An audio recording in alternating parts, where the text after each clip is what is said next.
Ya, dale. Ya. Buenas tardes a todos. Hoy día vamos a hablar acerca de tech, un motivo de consulta muy frecuente. Espero no estar tan psíquico. Así que eso. Ya. Entonces, se define como un intercambio brusco de energía mecánica que genera un deterioro físico y o funcional del contenido craneal. ¿Ya? Eso es básicamente lo que todos conocemos. Dentro de la epidemiología, es la primera causa de muerte en población joven, entre 20 a 45 años. Se estima que cada 7 segundos ocurre un TEC, o sea, todo el rato. La mortalidad del TEC grave a 30 días del 30%, es súper alto. Y además presentan elevada morbimortalidad. O sea, los pacientes que tienen un TEC grave y que logran salir de alta, por lo general tienen bastante secuela y en el fondo tienen mucha morbilidad asociada. En el Hospital Sotero del Río, el 12% de los ingresos son por TEC moderado y el 5% por TEC grave, lo que nos indica que es un motivo muy frecuente de ingreso. Y bueno, de los pacientes con TEC grave, el 43% presenta discapacidad a largo plazo. Dentro de la etiología, tenemos los accidentes de tránsito. A ver, dame un segundo, quiero ver cómo poner el puntero. La violencia, los accidentes laborales y las caídas, que principalmente se pueden dar en adultos mayores o en lactantes. La clasificación que más vamos a utilizar va a ser según el GLACO, ¿ya? Con un GLACO 14 a 15, un TEC leve, 9 a 13 moderado y menor a 8 un TEC grave. Es importante que hay distintas de la literatura en que incluyen el TEC leve hasta el 13, de 13, 14, 15. Pero lo último que revisé hablaba de que el GLACO 13 ya llevaba mucha morbilidad. Entonces, y muchas lesiones asociadas. Entonces, preferían dejarlo como TEC moderado, por si después leen de otro lado que hasta el 13. Entonces, tenemos según el Glasgow para clasificar y según la biomecánica, ¿ya? Si puede ser una lesión focal o un trauma difuso. En la lesión focal vamos a esperar que bajo de la lesión bueno, que la lesión se produzca bajo el punto de impacto y que puede ir desde un hematoma de un hematoma galeal hasta un hematoma sutural o epidural o una fractura de cráneo. Y en los traumas difusos, como un accidente de tránsito, el mecanismo que genera el TEC es un mecanismo de aceleración y desaceleración brusca, ¿ya? Y esto puede generar daño axonal difuso. Dentro de la fisiopatología, es importante entender que tenemos dos conceptos claves, que es la lesión primaria, que es sobre la cual nosotros no podemos hacer nada al respecto, y el daño secundario, ¿ya? Que esto sí es lo que nosotros tenemos que evitar que suceda dentro de lo posible. Entonces, el paciente tiene el accidente, esto provoca una lesión primaria y producto de esto se va a generar daño secundario que puede estar mediado por isquemia, dado que ocurre una caída del flujo sanguíneo cerebral, por éxito toxicidad que está mediado por el aumento del glutamato, que genera daño. Va a haber fallo energético, edema cerebral que va a estar mediado principalmente por el edema de los astrocitos que están en una proporción 10 veces mayor a las neuronas y además inflamación. Esto va a generar alteración de los mecanismos de protección, alteración de la autorregulación del flujo sanguíneo cerebral y un desacoplamiento entre la oferta y el consumo de oxígeno y de flujo sanguíneo cerebral. Entonces, tenemos la injuria primaria, esto nos va a llevar a la injuria secundaria que va a estar mediada por eventos sistémicos y eventos intracraneales. Dentro del evento sistémico, y es lo que nosotros en el fondo tenemos que evitar, es la hipotensión y la hipoxia, porque esto nos va a llevar a isquemia y también nos puede llevar a edema cerebral. Y dentro de los eventos intracraneales va a haber la alteración del flujo sanguíneo cerebral, un volumen sanguíneo cerebral alterado, la respuesta inflamatoria y la alteración del metabolismo cerebral que nos va a llevar a edema. Y todo esto nos puede generar una hipertensión intracraneal, ¿ya? Esta imagen, bueno, es básicamente para explicar la doctrina de Monroe-Kelly en que tenemos los tres compartimentos, ya el compartimento sanguíneo, el cerebro y el líquido cefalorraquídeo. El cerebro ocupa alrededor del 80% y los otros 10 y 10 en promedio. Llega un punto en que puede haber un hematoma, por ejemplo, que haga un efecto de masa, en que el cerebro o sea, la cavidad puede compensar estos cambios de presión. provocando una alteración del flujo sanguíneo, es decir, provocando vasoconstricción, que haya menor flujo sanguíneo, que esto nos puede llevar a isquemia, y provocando un mayor drenaje del líquido cefalorraquídeo. Pero esto llega hasta cierto punto en que ya no puede seguirse compensando y esto nos va a generar un aumento en la PIC, ¿ya? Cuando ya el efecto de masa sobrepasa las medidas compensatorias del cerebro. El mecanismo común en que ocurre el daño cerebral es a través de que se genera edema tisular, esto va a aumentar la presión intracraniana, esto va a reducir el flujo sanguíneo, provoca un daño cerebral anúxico y daño neuronal. Y esto es un círculo vicioso que en el fondo si no logramos bajar la presión intracraniana, se va a volver, se va a seguir repitiendo. ¿Ya? Eso un poco con respecto a a la fisiopatología.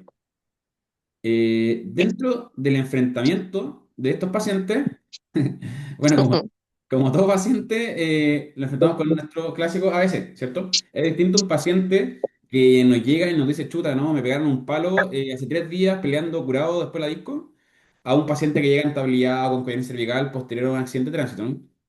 Y según eso, las medidas que tengamos que hacer al respecto bueno, las medidas primarias y todo eso depende de cómo lo encontremos. Pero el punto es que el paciente puede entrar caminando, o puede ser un abuelito que toma anticoagulantes, que se cayó hace 2 días, eh, alguien que le pegaron la disco o donde sea, o un accidente de tránsito, entre todas las variables que nos podemos encontrar. Eh, Dentro del examen físico, de las cosas más importantes que hay que buscar obviamente hacer una buena medición del Glasgow, que nos va a dar el grado del TEC, en el fondo si es leve, moderado, severo, y buscar signos de fractura de base de cráneo, que también nos van a agregar gravedad, ¿ya? Como los ojos de mapache, que tenga rinorragia o rinorragia podría ser, otorragia o otorragia, el signo de batalla, hemotímpano, o que tenga también un aumento de volumen, ¿ya? Importante también es que siempre hay que mirar las pupilas, ¿ya? Porque en esto, como en algunas otras cosas que se pueden decir, el tamaño sí importa, ¿ya? Así que siempre hay que estar atento a las pupilas. Otra cosa que es importante también dentro del examen físico es que podemos usar la ecografía, ¿ya? Acá están los pasos como para tomar una buena medición de la vaina del nervio óptico. Obviamente, lo ideal al principio es cubrir el ojo del paciente, poner el transductor lineal, buscar la zona hipoecoica bajo el globo ocular y medir cerca de 3 o sea, 3 milímetros bajo el globo ocular. ¿Ya? La medición nos va a dar una medida como, nos va a dar una proyección de lo que podríamos tener de PIC, ya siendo un valor de 5 milímetros, ya una PIC de 20, es decir, ya estamos con hipertensión endocrinal, ¿ya? Entonces, es una medida que podemos realizar al mismo en la cama del paciente y que nos puede indicar indirectamente si es que hay o no hay hipertensión endocrinal, ¿ya? Es sencillo, fácil de hacer. Y la idea es que todos podamos practicar cada vez que nos llega un tequeado y medir la vaina. ¿Cómo vamos a estudiar a estos pacientes? El TAC de cerebro es para todos. Al que llega le vamos a pedir un TAC. Además, le vamos a pedir el angioTAC o cómo lo hacemos. Bueno, para esta pregunta tenemos scores que nos ayudan a tomar esta decisión, como el Canadian, que básicamente nos dice que vamos a tomar un TAC en todos los pacientes como con un trauma menor que tenga cualquiera de las siguientes. Trauma menor lo definen como un paciente que tuvo pérdida de conciencia presenciada, que tuvo amnesia o que tuvo también una desorientación presenciada con GLaCO de 13 a 15. Es decir, si tiene GLaCO bajo 13 va al TAC de entrada, ¿ya? Entonces sería que cumplan estas condiciones y que tenga GLaCO menor a 15 2 horas después de la lesión, que estemos sospechando una fractura de cráneo de base cráneo, que tenga vómitos, más de 2 vómitos, que tenga, tenga más de 65 años, ¿ya? Es decir, como para ser sencillo esto, cualquier paciente casi, la mayoría de los pacientes mayores de 65 años ya van a ir con escáner, ¿ya?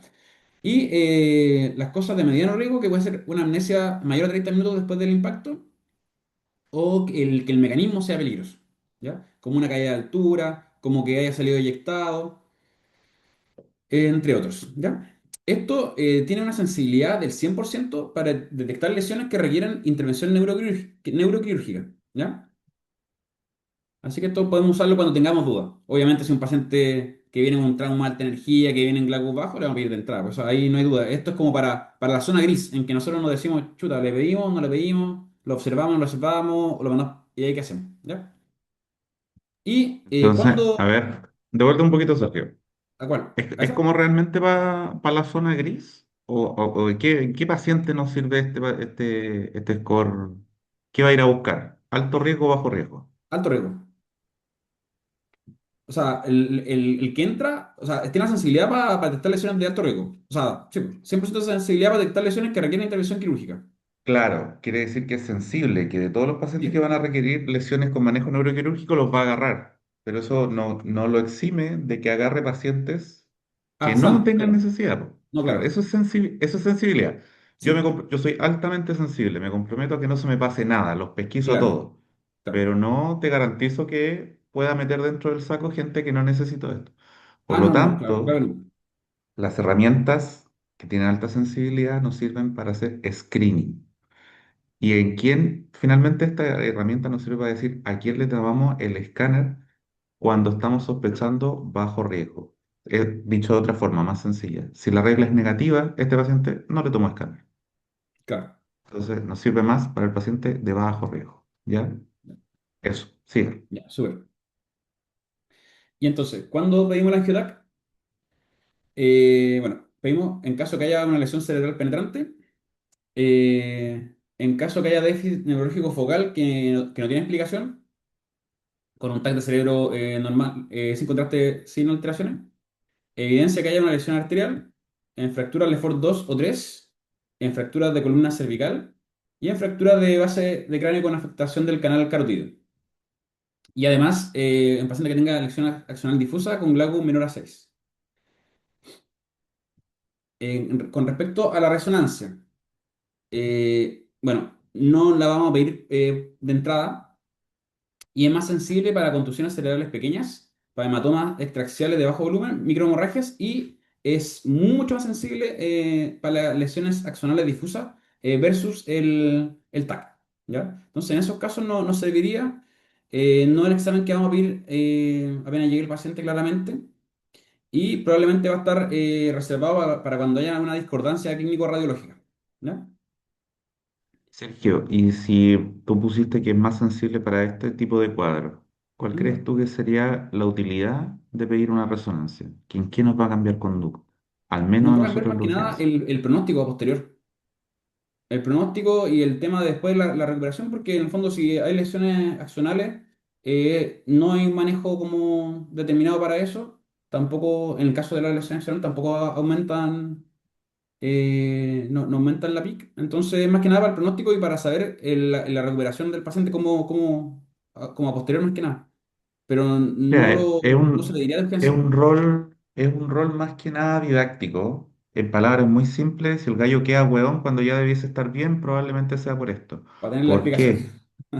Claro, porque en realidad ninguno de estos tiene un tratamiento específico que no sea la neurorehabilitación Claro, y no es algo que tú le vas a privar al paciente porque no tenga resonancia o porque no tenga nada en la resonancia, no, pues ¿cachai? O no, sea, a este paciente hay que rehabilitarlo igual, ¿ya? exacto, Así que al menos a nosotros en la urgencia no nos sirve mucho si es que tiene un escáner normal. Mucho más valor tiene si el paciente tiene un deterioro y un control de escáner que pedirle una resonancia de entrada. ¿Ok? claro, sí. Dale. Ya. Entonces, otra forma de estudiar que ya es más novedosa, como que son los biomarcadores. Destaqué estos dos, que el GFAP y el UCHL1, que estos dos están aprobados por la FDA, ¿ya? Están además incluidos en la guía escandinava y francesa y la utilidad de esto es tomar el biomarcador, lo mismo, si están bajo el valor de corte, nos indicarían que tengan una lesión cerebral es muy baja la posibilidad y la idea de estos es intentar disminuir la neuroimagen, ¿ya? Lo mismo, la función es para decir si tomamos o no TAC en pacientes que tienen entre glagos de 13 a 15. y el uso en conjunto ha disminuido hasta un 30% la toma de TAC. Me parece, la otra conversé con Jorge, me comentaba que en Santiago al parecer estaban llegando estos biomarcadores, pero acá en región claramente no. Si pudiera hacer un símil con otros cuadros en que utilicemos Un biomarcadores, dímero D, como qué rol van a cumplir estos?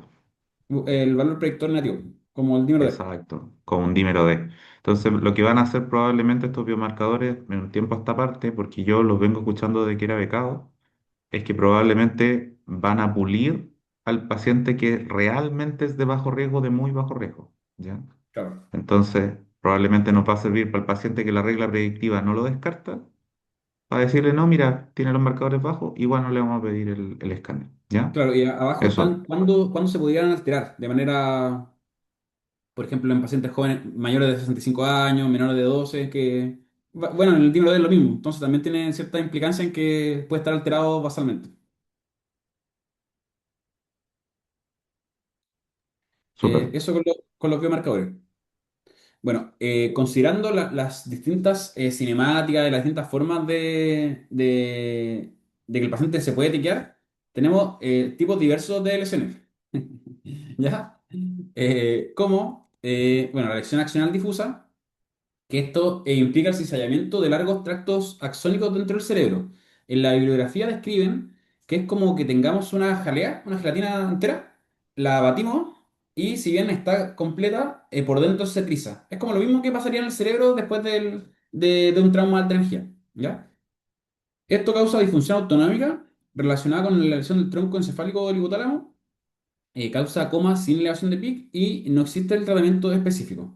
Bueno, como ya habíamos spoileado, el TAC de cerebro no nos sirve mucho para esto y lo ideal es la resonancia. Bueno, también se pueden generar contusiones y hematomas parenquimatosos, que estos se daban dados por lesiones en pequeños vasos piales, corticales y parenquimatosos, más frecuente en las zonas de impacto, que sería la zona frontal temporal basal y temporal anterior, y un tercio de estos pueden ser expansivos. El hematoma epidural, el 90% va a ser arterial. Esto son más frecuentes en la zona parietotemporal por lesión de la arteria meningia media. La forma que va a dar el escáner es una forma de lenteja y no cruza la línea de sutura, pero sí pueden cruzar la línea media, ¿ya? Están asociados a fractura de cráneo en un 85%. Y bueno, ahí más adelante vamos a ver las indicaciones quirúrgicas. Y el hematoma subdural, a diferencia del epidural, principalmente va a ser venoso, va a tener una instauración más lenta, puede ser agudo, subagudo, crónico, según la temporalidad, y en el escáner vamos a ver una forma más de media luna, ¿ya?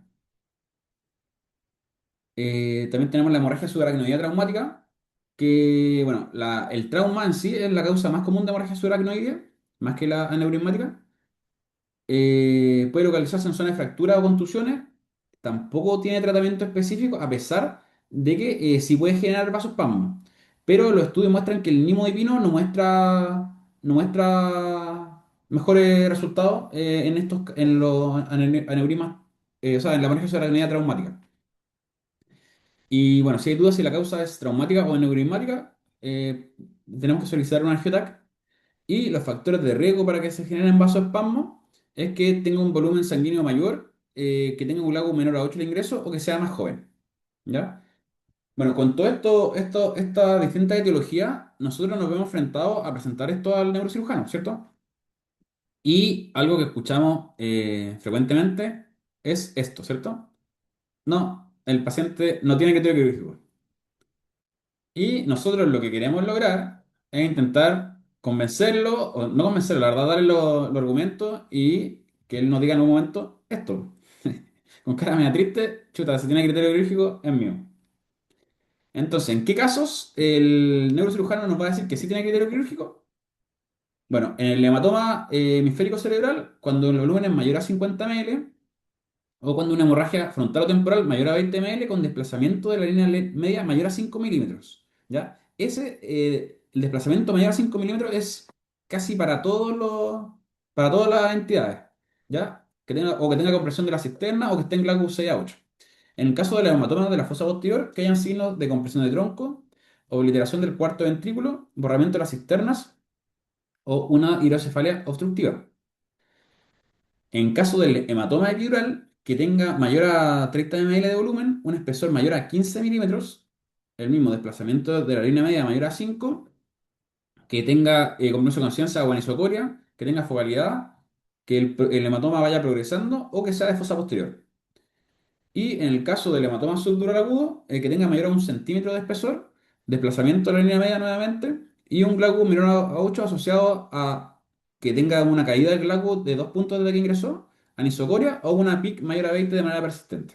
¿Ya? Entonces, en esos casos, el neurocirujano va a estar operando.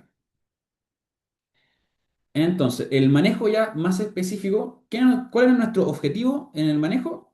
Es principalmente evitar la lesión secundaria, ¿ya? Para esto, nosotros vamos a hacer tenemos que hacer control de la PIC, mantener un buen flujo sanguíneo cerebral, controlar la oxigenación y la presión arterial, controlar la temperatura, la glicemia y prevenir convulsiones. Entonces, el monitoreo neurológico, es ideal mantener un control de glaco cada 2 horas dentro de las primeras 24 a 48 horas en un TEC moderado. En cualquier momento que haya empeoramiento clínico, escáner, ¿ya? Más o menos el 30% puede desarrollar empeoramiento clínico, neurológico. Dentro del manejo hemodinámico, bueno, tenemos que abortar. Hay que considerar que estos pacientes, cuando son traumas de alta energía, pues, principalmente van a estar choqueados, ya van a estar hipotensos, y eso tenemos que evitarlo con fluido. Idealmente, isotónico, un suero fisiológico. El estudio SAFE mostró que la albúmina elevaba la mortalidad, así que reanimarlo con suerito. Y obviamente tenemos que evitar la hipotensión. Y la guía recomiendan una presión sistólica mayor a 100 en pacientes entre 50 a 69 años y mayor a 110 en el resto de edades, ¿ya? Acá la foto muestra la zona de autorregulación, que en el fondo el flujo sanguíneo cerebral se va a mantener constante cuando tenemos una PAM entre 50 a 150, ¿ya? En caso que suba la PAM, va a haber vasoconstricción, que esto nos puede generar edema, y en caso que disminuya mucho la PAM, va a haber vasodilatación, que esto nos va a generar isquemia. Y entonces, ¿cómo calculamos nosotros nuestra presión de perfusión cerebral? Con la fórmula que es igual a la PAM menos la PIC, ¿ya? Nuestro objetivo de presión de perfusión cerebral va a estar entre 60 a 70, por lo menos. Considerando y asumiendo que la PIC está en 20, nuestra PAM debe estar entre 80 a 90, ¿ya? Con respecto a la ventilación mecánica a estos pacientes, bueno, la guía también recomienda antibiótico profiláctico para evitar neumonía asociada al ventilador con una dosis de ceftriaxona en las 12 primeras horas post intubación. Mantener una presión de oxígeno entre 80 a 120, evitar la hiperventilación, salvo casos puntuales, manteniendo una PCO2 de 35 a 45, y también, contrario a lo que se pensaba antes, mantener PIB entre 15 a 20 no sea asociado a aumentos de PIC, ¿ya? Entonces podemos tener nuestra PIB en 8 en 10 tranquilamente, ¿ya? Dentro de los anticonvulsivantes, se tiene que indicar profilaxis en caso que haya una contusión cortical visible, una hematoma subdural, epidural o intracerebral, una fractura de cráneo deprimida, herida penetrante en cráneo, una convulsión dentro de las primeras 24 horas posterior a la lesión, o un glaucoma menor a 11. Lo ideal, o la primera opción es el levetiracetam, en que la carga es de 20 miligramos por kilo y luego 1 gramo cada 2 horas por una semana. Importante que los anticonvulsivantes nos van a ayudar a prevenir las convulsiones precoces dentro de los primeros 7 días, pero no un desarrollo de epilepsia posterior. Y las medidas generales, mantener la normoglicemia, evitar la fiebre, transfusión en caso de que requiera. Tromboprofilaxis está discutida en las primeras 24 a 48 horas, ¿ya? Considerando que tenemos sangrado, esto puede aumentar el sangrado. Tratar las coagulopatías si es que la hay. Escrito transfusión si requiera. Y el ácido tranexámico que ha mostrado que disminuye la mortalidad en leve moderado cuando se indica en las primeras 3 horas. Y entonces, ¿cómo vamos a manejar la PIC? ¿Ya? Dentro de las primeras medidas, bueno, la cabecera a 30 grados, un cuello en posición neutra. Y si es que tenemos signos de herniación, como anisocoria, postura de decorticación o de celebración, o la triada de Cushing, que ya es más tardía, tenemos el siguiente algoritmo. Acá obviamente se ve gigante, así que le hice zoom a cada parte. Entonces, paciente que tiene un TEC severo con glaucoma menor a 9, en todos los pacientes hay que intubarlo. Hay que elevar la cabecera, hay que mantener el cuello en posición neutral y hay que mantener la presión sistólica sobre 100 a 110, ¿ya? Y si tiene signos de herniación, vamos a tomar otras medidas. Entonces, tenemos que intubarlo. ¿Cómo lo hacemos? Con una secuencia rápida de intubación, podemos usar fentanil, rocuronio y dependiendo del estado hemodinámico del paciente, ketamina o etomidato. Ya los dos son buenas opciones. La ketamina también había, no sé, o sea, habían estudios o que antes planteaban que podía elevar la PIC, lo que no se ha logrado confirmar, así que aún se puede usar en el fondo. Y el etomidato, que es súper estable cardiovascularmente, que también es buena opción. La SUBSI, en el caso del paralizante, no es que esté contraindicada de manera absoluta, pero sí hay que tener ojo en caso de que haya lesiones musculares extensas, quemaduras, ese estilo, ¿ya? Y si el paciente está choqueado, lo ideal es usar dosis media de los fármacos.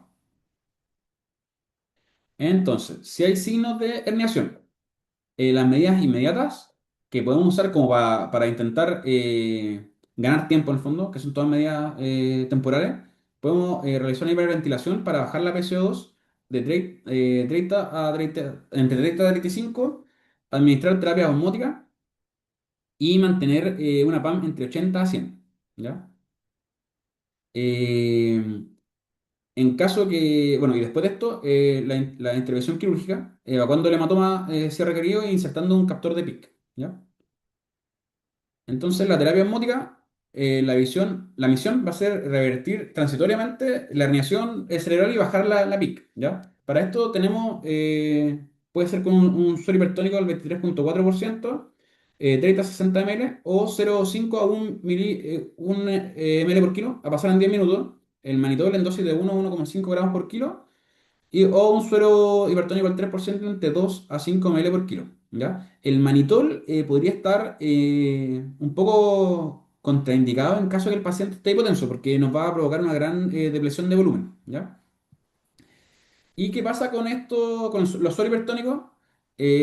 Nos falta que uno lo indica y nosotros podemos ver al enfermero así, pues, chuta, ¿cómo se hacía la cuestión? ¿Cómo era la proporción? Vamos a preguntarle al otro enfermero que sabe más. Y eso es tiempo, ¿ya? Se pierde tiempo, o se puede perder tiempo, no es automático. Entonces, en esos casos, podemos usar la vieja confiable, un sodio al 10, un cc por kilo, ¿ya? Y eso es más rápido y fácil de calcular y está dentro de los rangos en que nos va a lograr disminuir la PIC, ¿ya? Entonces, estos pacientes tenemos que usar la terapia osmótica y después tenemos que, idealmente, que vayan a una craniolectomía y tener un sensor de PIC, ¿ya? Que cuáles son las indicaciones según la Brain Trauma Foundation. En todo paciente con TEC grave, o sea, grado 3 a 8, y con TAC cerebral normal. Es decir, que tenga hematomas, contusiones, edema cerebral, herniación o compresión de la cisterna. O en todo paciente con TEC grave y TAC de cerebro normal si tiene dos factores de riesgo al ingreso, que sea mayor a 40 años, que tenga posturas de deceleración o de corticación, o que esté hipotenso, ¿ya? Entonces, siguiendo con el algoritmo, ya hicimos todo eso. Si es que la PIC sigue mayor a 22, se plantea drenaje de líquido cefalorraquídeo, mantener o optimizar la analgesia y la sedación con propofol y fentanil, y mantener la presión de perfusión cerebral entre 60 a 70, ¿ya? Como los objetivos que habíamos planteado al inicio. Si pese a eso sigue mayor a 22, se plantea una terapia osmótica continua con suero hipertónico al 3%, 1 ml por kilo hora, teniendo siempre ojo con que el objetivo de sodio entre un 145 a 155. Y si pese a eso sigue con una PIC mayor a 22, por una o de 1 a 12 horas, ya se plantea la cranectomía descompresiva. En relación a la cranectomía descompresiva, este estudio que es el Rescue ECP muestra que efectivamente redujo la mortalidad a los 6 meses de un 48,5 al 26,9%, pero asociado a un mayor estado vegetativo y mayor discapacidad grave. Entonces ahí se planteaba un poco el tema de hasta dónde llegar con estos pacientes, porque en el fondo, claro, se va a ir vivo, pero en malas condiciones. ¿Ya? Otras medidas que se plantean también en otras guías es usar el coma barbitúrico o la hipotermia. ¿Ya? El coma barbitúrico con tiopentano o pentobarbital, eso lo que nos va a ayudar es disminuir la demanda metabólica cerebral y el volumen sanguíneo cerebral. Ahí está la dosis de carga del pentobarbital, que es de 5 a 20 miligramos por kilo, seguida de 1 a 4 miligramos por kilo por hora. Y la hipotermia también ha mostrado eficacia en reducir la PIC y con una temperatura entre 32 y 35 grados, pero ambas medidas no han mostrado mejora en los resultados, ya en el outcome. Eh, Similar al tema de la cranectomía. ¿Ya? Y bueno, acá está como ordenado por los pasos, los escalones. Escalón cero es como las medidas para todo, es decir, evitar como la hipotensión, la hipertermia, evitar la hipoxia.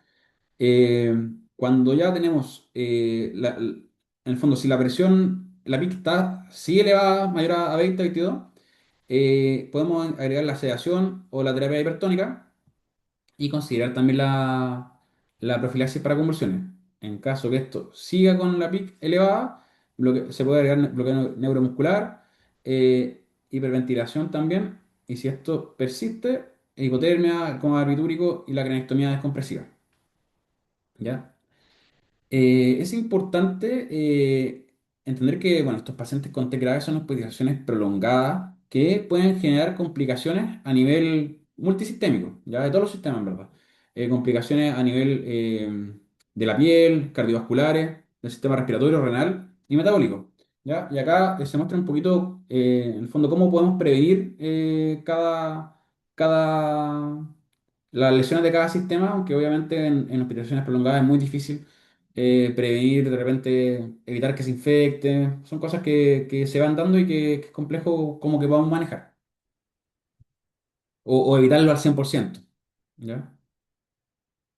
Y bueno, a modo de conclusión, el TEC es un motivo de consulta frecuente, tiene una elevada mortalidad. Eh, Es importante que nosotros podamos clasificar el riesgo cuando evaluamos el paciente y por ende buscar, tomar la decisión de si tomamos una imagen y dónde ponemos al paciente, si lo dejamos en el Vertex, si lo dejamos en un reanimador o dónde. ¿Ya? Los biomarcadores nos pueden ayudar en la toma de decisiones, aún no lo tenemos disponible, pero probablemente más adelante estén para nosotros. Las medidas generales son para todo, idealmente. Medidas generales me refiero a evitar la fiebre, evitar hipotensión, evitar hipoxia, cabecera de 30 grados. No siempre va a estar con TAC normal y que sí existen los pacientes que tienen criterio quirúrgico, ya no siempre nos vamos a llevar un no tiene criterio. Acá está un poco la bibliografía que consulté y eso. Muchas gracias por la atención. No sé si hay alguna duda, alguna otra pregunta, algo. Súper Leo. bien, súper bien. Tech es un temazo, pero podríamos hacer jornadas solo de tech, desde ventilación, cuando despertar a un paciente, cuando le hacemos la traqueostomía, cuál, quién es mejor el neuromonitoreo, que tampoco nos Sí, metemos mucho. Es un tema súper amplio. Yo creo que lo abordaste bien, sobre todo enfocado a lo que tenemos que hacer.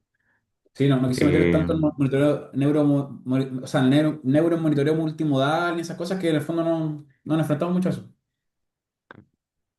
bueno, ¿alguno de ustedes, sobre todo los más grandes, ha pasado por UCI? ¿Sabe si hay neuromonitoreo acá Uy, aquí en ninguno pasó por Coquimbo? eso. Penita. Yo le pregunté al Bear y me dijo que solo había conos, que es para ver Ah, que el paciente como el esté de realmente Pabellón. sedado. En Pabellón usan eso. Entonces, imagínense, pues somos el centro de la región neuroquirúrgico y no tenemos neuromonitoreo. Curioso. Sí. Oye, yo les tengo preparado unas diapositivas para que conversemos de Tecpo, ya que tenemos el tema fresquito, Ya. ¿ya? Hay Déjame. algunas cosas.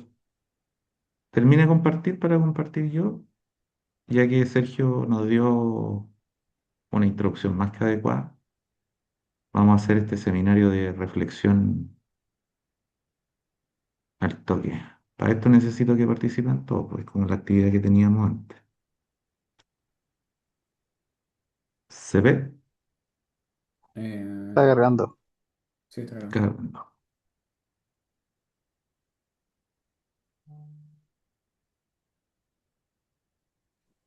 Se ve. ¿Se ve? ¿Ya se ve? Ya. Sí. Entonces, vamos a disminuir acá un poquito y vamos a esto. Lo primero, los scores. Sergio nos habló de Canadian City Rule. Muy bien. Quería preguntarle si alguno de ustedes conoce estos otros dos. El PECAN para el niño, se usa en pediatría. Muy bien. Es súper importante que lo conozcan porque ni siquiera los pediatras lo conozcan, lo conocen tanto. Y yo que trabajé 3 años en un lugar donde veía niños también, les aseguro que es muy frecuente la consulta de niño que se cae de la cama. Y los niños tienen todo el centro de gravedad en la cabeza, por lo tanto se tiran un piquero al suelo. Y adivina en qué acaban estos pacientes. En En escáner. TAC. Claro, lo que yo peleaba con los médicos de allá es que pescan el teléfono, le cuentan esto al neurocirujano que está en Coquimbo, el gallo está a 400 kilómetros, no tiene forma de ver al cabro chico, no tiene forma de examinarlo. ¿Qué creen ustedes que si ustedes son el neurocirujano y le cuentan de un niño que se golpeó en la cabeza, les va a solicitar? Mándalo. No, no, jamás, Ah, no, pues la jamás el imagen, pues. Sí o neurocirujano sí, pues. te pide el La imagen. escáner, pues. Entonces, Sí, pues. todas las guaguas que no tienen al neurocirujano al lado se van de escáner. Bueno, esto le preocupó al grupo de investigación que hizo el PECAN Rule y nos sirve para ahorrarnos mucha neuroimagen, pues. Recuerden que si bien la radiación es segura, debe justificarse el beneficio por sobre el riesgo. Un bebé tiene un cerebro muy joven para ser afectado durante el resto de su vida por los riesgos de la radiación. Entonces no le podemos estar tomando escáner cada vez que se cae una guagua. Ese es el mensaje. Ya, y para que le echen una miradita, el New Orleans, los criterios de New Orleans son específicos para el paciente que llega en Glasgow 15 pero está tequiado. A diferencia del Canadian City Rule, que es para el paciente con TEC leve. O sea, estamos hablando de mayor amplitud de Glasgow. Aquí este es específico para el gallo que está en Glasgow 15, parece que no tiene nada, y decir si le damos el escáner. ¿Ya? Son una serie de criterios que son dicotómicos como el PET del TEP, pero igual es interesante. Nos permite una herramienta más para complementar por qué no le tomamos escáner a este paciente. Obviamente los viejitos no se salvan y al igual que en la otra, si tiene más de 65 años, se van todos de escáner. Eso. ¿Qué me cuenta? ¿Por qué es importante identificar si el paciente politrauma tiene o no tiene TEC? Porque las metas de reanimación son distintas. Por ejemplo, si un politrauma tiene un sangrado abdominal, quizás utilizamos hipotensión permisiva, pero un paciente tequiado, mi meta de presión va a ser distinta, en definitiva. Por eso, ¿verdad? Ya, perfecto. Súper. ¿Y quién mata a quién? Choque hemorrágico mata cerebro, cerebro mata choque hemorrágico. Cerebro, shock. Cerebro matacho. Cerebro mata choque, No, yo- efectivamente. Entonces, los pacientes politrauma se mueren o de TEC por hipertensión endocrinal o de choque hemorrágico. Y no se puede utilizar la hipotensión permisiva. No está validada como herramienta. Y recuerden que los pacientes neurocríticos, sobre todo en TEC severo, un episodio puntual de hipotensión aumenta la mortalidad.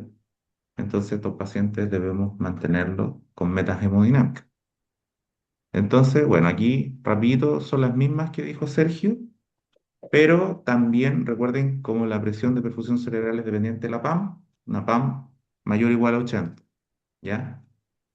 Este es uno de los escenarios en que más está avalado el uso de vasopresor en el paciente politraumatizado, ¿ya? Porque necesito estos rangos de seguridad. Ketamina en TEC.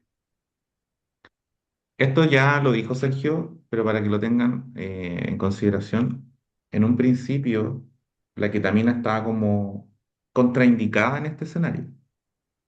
Luego el péndulo se fue como hacia la neutralidad, en el cual dijimos, mira, si utilizamos ketamina, parece que a estos pacientes no les va peor.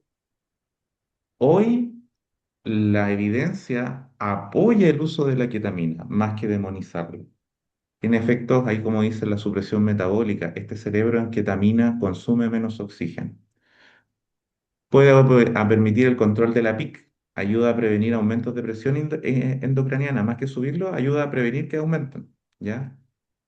Desde el intensivismo pediátrico hay casos, o sea, series de casos reportados en que eh, la hipertensión intracraniana resistente con una monodosis de ketamina disminuyó hasta en un 30% la presión intracraniana. Entonces es un blanco atractivo para utilizarlo cuando otras cosas que sí están más avaladas por la evidencia no están funcionando, ¿ya? Y por sí mismo aumenta, aunque no en la literatura que revisé no explicitaba en qué porcentaje o en qué magnitud, el aumento de la presión de perfusión cerebral. Así que hoy, Consenso Coquimbo 2026, usamos ketamina sin miedo para intubar a estos pacientes y también para contemplarla como manejo de la presión intracerebral. ¿Ya? Ventilación mecánica en TEC. Sergio también me mencionó algo súper interesante, porque el principal riesgo de esto es que el PIB puede aumentar la presión intracraneal. Entonces, Sergio nos comenta que PIB alto de 15 a 22%, o sea, 22 centímetros de agua, podrían ser seguros en estos pacientes. Mi pregunta para ustedes es, ¿y en qué paciente yo me voy a permitir PIB alto? A ver quién me contesta. Pacientes que además tengan patología pulmonar, que necesiten el... Claro, pues recuerden que este paciente probablemente esté en contexto de un politrauma y pueda tener otras lesiones. Entonces, grandes contusiones, hematomas intraparenquimatosos a nivel pulmonar, que me roben, que este capital alveolar puede requerir de que yo optimice la ventilación. Por esencia, un paciente en TEC no tiene patología pulmonar, pero puede tenerla. Sí. Entonces, ya, si este paciente tiene conflicto pulmonar y yo necesito para ventilarlo bien, alto PIB. ¿En qué población de pacientes neurocríticos yo voy a poder utilizar esto? O sea, me refiero a pacientes tequiados. ¿En qué lo voy a poder usar con más seguridad? A ver a quién se le ocurre.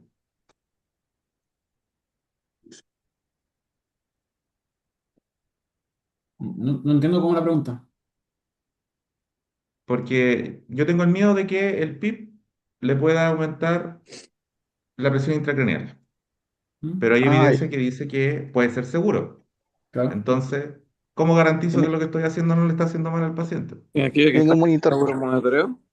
Al que le estoy monitorizando la PIB. Ah, sí. Ahí voy tranquilo, Sí. ¿cachai? Ahí voy tranquilo. Entonces, mientras el mensaje es, ¿se puede? Sí, pero con resguardo. Si el paciente no tiene conflicto pulmonar, váyanse por PIB bajo, porque no tiene conflicto ventilatorio. Estamos utilizando la ventilación mecánica como neuroprotector, no como medida de ventilación. Ok, ácido tranexámico. ¿Qué evidencia tenemos del ácido tranexámico? Lo discutimos lo dijo Sergio también y lo discutimos en el seminario pasado. los El Crash estudio El Crash TEC, tres. nomás. El estudio Crash 3. el estudio Crash 3. Ya, perfecto. Ese es el más grande, 12.000 pacientes. Pero recuerden que el Crash 3 es un estudio ¿de qué carácter? ¿Dio positivo o negativo? Bueno, Ya, por eso analizamos los papers. El Crash 3 es un estudio negativo. Los autores no demostraron lo que querían demostrar, el beneficio de ácido tranexámico en TEC. Los resultados que avalaron su uso en TEC leve a moderado fue un análisis de subgrupo, pero este es un estudio negativo. No vamos a poder estar tranquilos hasta que tengamos un estudio grande que diga que en el ácido, perdón, que el ácido tranexámico en TEC leve moderado mejora mortalidad. Esto fue un análisis, fue una truquilluela para no irse con todo perdido, ¿ya? Un poquito de la evidencia, el Crash 3, un estudio del 2019. Reducción de muerte en las primeras 3 horas. En el 2020 hay el estudio de Rowell estudió el impacto del ácido tranexámico en TEC leve moderado a 6 meses y no encontró diferencia entre los pacientes que lo recibían y no lo recibían. Pero una vez más tenemos este conflicto de, puta, ¿por qué le estamos atribuyendo a tan largo plazo outcome tan importante a una sola medida? Cuando es mucho más importante que este paciente lo vea el neurocirujano, lo atienda un buen urgenciólogo, la UCI que lo esté atendiendo tenga buenos médicos, buen equipo de rehabilitación, eso es mucho más importante que si le paseo o no ácido tranexámico. En el YAM, ese estudio es del New England. En YAMA en 2021, Texevero ya no solo no mejora la mortalidad, sino que la empeora. Pero es algo que no estaba puesto en el estudio original. Por lo tanto, disparó las alertas, mas no es algo zanjado. En las guías NICE del 2023, en base a estudios más chicos, ya no solo está validado la utilización del esquema tradicional del Crash 2, que es primer gramo en 10 minutos, luego una infusión de 8 horas del segundo gramo, sino que se podrían pasar 2 gramos en bolo, sobre todo si el Glasgow en el momento del rescate por prehospitalario era menor a 12 y ojalá antes de las 2 horas, con un margen hasta 3 pero nunca más allá de las 3 horas. ¿Ok? Para que vean, pues a veces es demasiado engorroso perder una vía por una infusión que va a durar 8 horas. En este escenario también está validado que le demos los 2 gramos en bol. ¿Cómo sospechamos de hipertensión endocraniana? Tenemos un paciente, llegó en Glasgow 15-14 y dijo, este paciente le está aumentando la presión. ¿Qué elementos tenemos? La clínica primero, ¿Cómo hay un que? A ver. deterioro del Glasgow, por ejemplo. Caída del Glasgow. Muy bien. ¿Qué más? Siguiente. Bueno, ya Las en pupilas. estadio más avanzado, la triada de Cushing. Perfecto. Triada de Cushing. O sea, esa no se nos puede pasar, pues si está ocurriendo tenemos que reaccionar, pero va a ser extremo, ¿ya? ¿Te acuerdas Caída los de elementos de la Glasgow. triada? Sí, hipertensión, que está bradicárdico y también está con eh, la frecuencia respiratoria, aumenta la amplitud respiratoria, creo, no me acuerdo bien, el Ya, tercero. es una alteración del patrón ventilatorio, pero que no está bien explicitado de qué se trata. Ahora eso va a ser mucho más difícil en el paciente que esté ventilado por un modo controlado, que va a ser Ajá. este paciente. Por lo tanto, si lo vemos este es para el paciente que lo estábamos vigilando y se nos echó a perder. Ahí podemos ver, pero si el paciente empieza con hipertensión endocrinal y estando intubado, ese elemento lo vamos a perder. Para que, por lo tanto, bradicardia e hipertensión de reciente aparición en un paciente ventilado son suficientemente sospechas de que algo está pasando. Ya, ahí hablamos de los dos extremos, pues caída del Glasgow y triada de Cushing. ¿Qué habrá entre medio? A ver. Nuevo déficit neurológico, convulsiones, Ya, Anisocoria. nuevo déficit. Socorro. anisocoria. Anisocoria, pues. Anisocoria, súper. ¿Y de qué nos podría estar hablando una aparición de un déficit neurológico? Oiga, sabe que ahora se me durmió una pata. Una compresión de alguna área del cerebro. Si De una estuviera un hematoma lesión creciendo o de tuvo una una lesión admisión. expansiva, una lesión ocupante de espacio que se está expandiendo. Muy Mm. bien. Lo dijeron todo, deterioro del Glasgow, alteraciones pupilares, posturas anormales, por si aparecen posturas Sí, de pues me corté. celebración, de corticación, tríada de Cushing y ahí faltó agregar focalidad de reciente aparición. Muy bien. También Sergio nos habló de la utilidad de la ecografía de la vaina del nervio óptico, ¿ya? Recuerden que si está normal, no nos descarta, ¿ya? Si es mayor o igual a 5 es una medida de screening. O yo examiné a este paciente y tiene justo 5. Debería hacer otras cosas porque es probable que su PIC esté aumentando o esté elevada. Si es mayor a 5,5 o 6 ya es una herramienta de Rulin. Eso no es normal ni tranquilizador. Sí, lo más probable es que este paciente, mientras complemento el estudio, yo ya debiese estar implantando medidas. ¿Ok? Respecto a la osmoterapia, ahí les metí la hiperventilación. ¿Cuál es la utilidad de la hiperventilación? En vasoconstricción. Disminuir el flujo Genera vaso. sanguíneo cerebral. Perfecto. Es una medida de salvataje de rápida instalación. Ujú. Pero ¿en quién podemos utilizarla? Paciente intubado. ¿En el paciente intubado que podamos modificar los parámetros del ventilador o el paciente que lo estemos, no sé, pues, intubando y ambuceando todavía? Claro. Porque el paciente que esté vigil pero no responda a órdenes no nos va a Mm. colaborar con esto, ¿ya? Tengan mucho cuidado porque la idea de una hiperventilación es sacar de este rango de normalidad y llevarlo muy por poquito para abajo, 30 a 35. Entonces, eso yo no lo voy a asegurar si es que no tengo un control de gas, pero ese control de gas, aunque se demore, es importante, porque si eso baja de 25, eso ya predispone al paciente a isquemia cerebral. Por lo tanto, hay literatura que no apoya el uso de hiperventilación como medida por este riesgo de pasarme. Ahora, si estamos en el escáner y veo que el paciente me decortica y se le ensanchó una pupila, bueno, en lo que llego al REA, en lo que me preparan el hipertónico, le Claro. aumento el ventilador, ¿cachai? Ya, manitol, yo tenía dosis un poquito distintas, pero se mueven más o menos, van hacia la misma idea. Eh, pero es importante lo de abajo. ¿En cuánto inicia el efecto? ¿Cuánto dura? Para yo decirle al neurocirujano, oye, no está funcionando esto.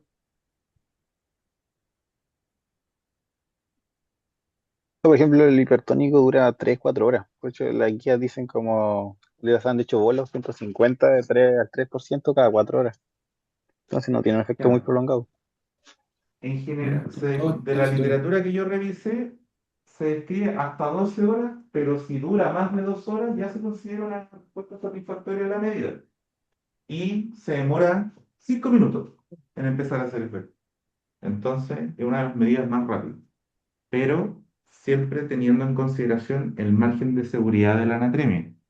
No porque le vayamos a hacer algo con el sodio, sino porque el mecanismo es dependiente de que el medio intracerebral del extracerebral tengan esta diferencia osmótica. Por lo tanto, si el paciente está hipernatrémico, los bolos de más sodio van a ser menos efectivos. ¿Ya? ¿Y el manitol? ¿Cuánto se demora en hacer efecto y cuánto dura?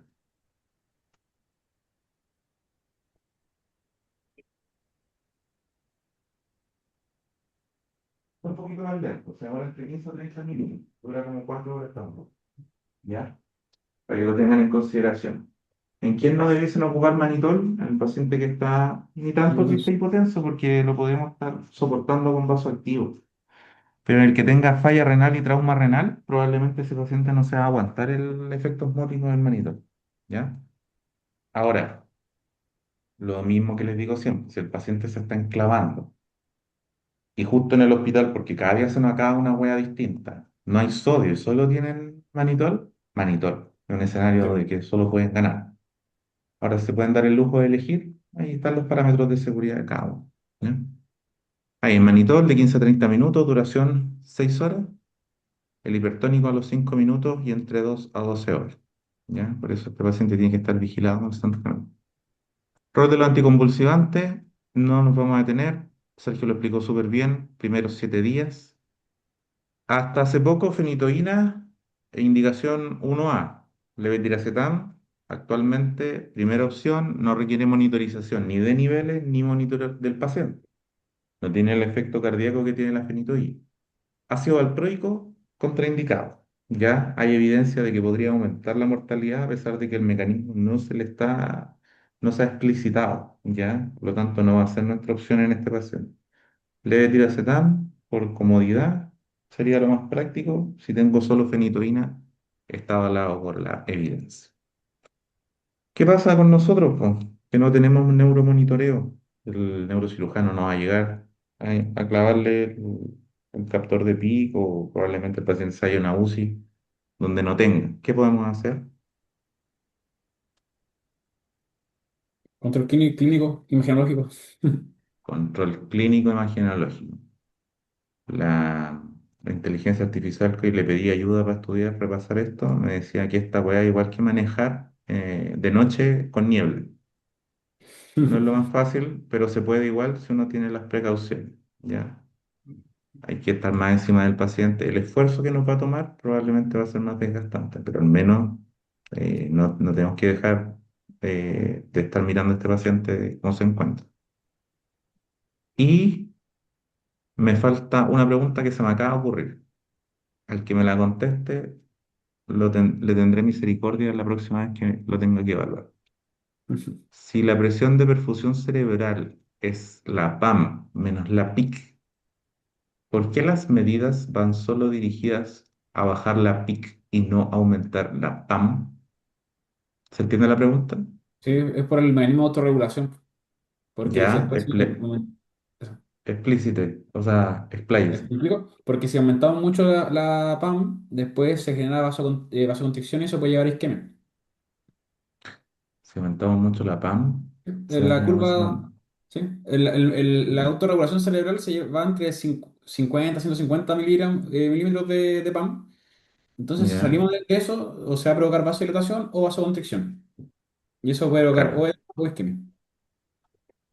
claro, Por, pero no va tanto por ahí porque por la, estamos hablando de, no sé, pues subirle 10 milímetros de mercurio a la PAM, pues. No es como que vamos a salir del rango. No va por tanto la por ahí doctrina la de Monroe respuesta. Kelly. A ver, En definitiva, lo que explica el Sergio, porque en definitiva el cráneo es una bóveda inextensible, entonces en definitiva, yo si le aumento el flujo sanguíneo Sí. cerebral, de todas maneras hay un efecto masa que no va a permitir que se perfunda el cerebro, entonces lo que tengo que hacer es bajar la PIC, en definitiva disminuyendo el efecto de la masa, cosa que el flujo sanguíneo, sobre todo el arterial, aumente, y con eso se perfunde mejor el Bueno, cerebro, por eso. ya, perfecto. Esa respuesta me gusta un poco más. Tengan en consideración, chiquillos, que aquí mi señora me dice que se ve harto paciente neurocrítico en la UCI para cuando pasan. Lo más habitual de lo que uno ve, los comento porque yo tuve la oportunidad de pasar por el Instituto de Neurocirugía, es que los pacientes tequiados graves pierden el mecanismo de autorregulación, ¿ya? El edema cerebral, el trauma en sí, la lesión primaria, generan que este mecanismo que para el cerebro intacto se pierda, al menos los primeros días. Entonces, la manipulación hemodinámica es para mantenernos en rango de seguridad, pero no es una variable a modificar en este contexto, porque no es confiable. Yo no puedo confiarme de que si aumento la PAM, el cerebro se va a autorregular y va a evitar que aumente de más, se desregule el aumento del flujo sanguíneo. Y por lo que dice el Nico, eso se puede descontrolar. ¿Ya? Eso. Ya, muchachos, muy bien. súper. Muy buen seminario el día de hoy. ¿Ya? Los felicito. Muy buena revisión, Sergio. Gracias. Vamos a dejar de compartir pantalla. Vamos a dejar de grabar.